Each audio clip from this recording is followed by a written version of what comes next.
I thought I was pretty sure there would be no kids today, but we're all kids at heart. And who doesn't want a good story?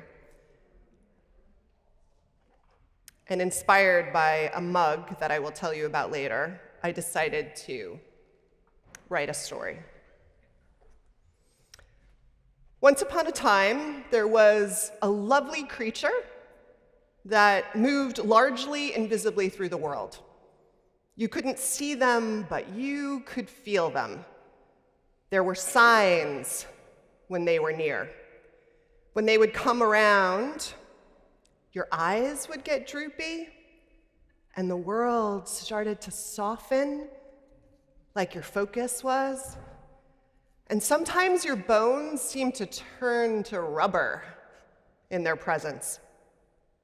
When this creature sidled up to you and threw their arms around you, unless you fought hard to escape their sweet grip or someone magically handed you a hot cup of espresso, you'd find yourself curling up just about anywhere.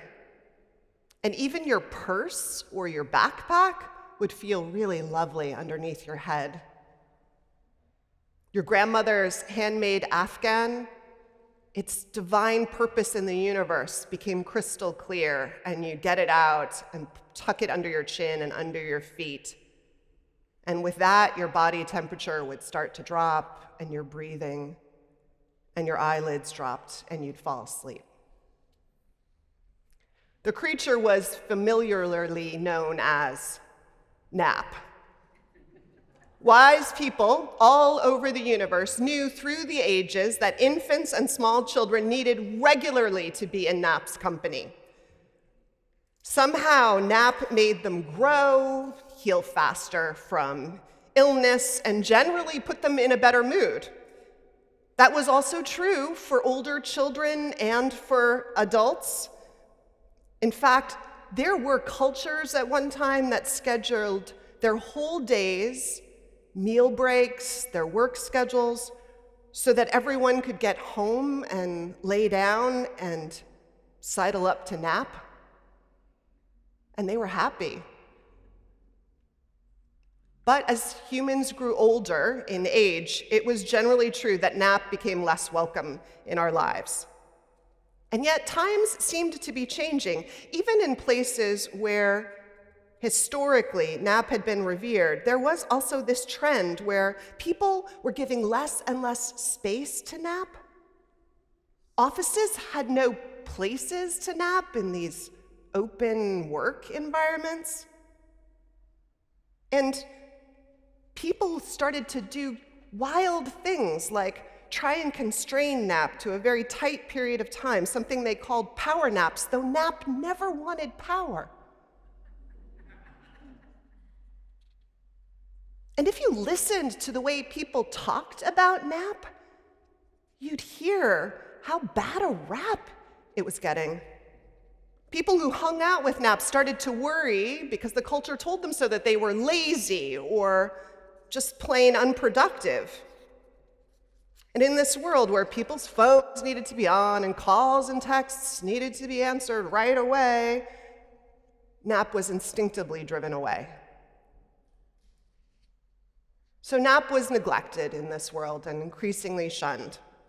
And it's not entirely clear why, because the truth is, in darkened theaters, sometimes in church when the music was quiet or the sermon went on a little too long, certainly in college libraries around the country, a little white noise humming, humans found it impossible to resist the siren call of their old friend nap.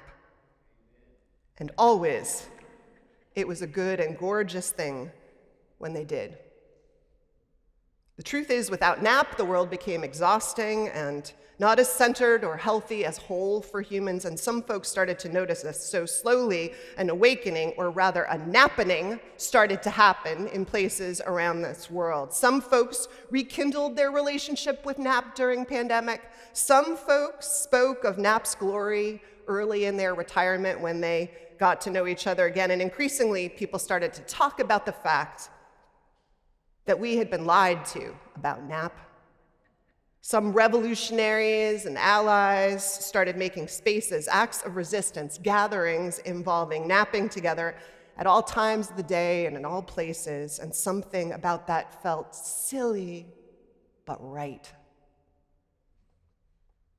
The toddler in everyone knew, in their old remembering bones, what life was like when nap was in it. And the world, maybe, started to shift slowly toward health and joy and right relationship and reunion, one nap at a time. And maybe the world began to live one nap at a time more happily ever after.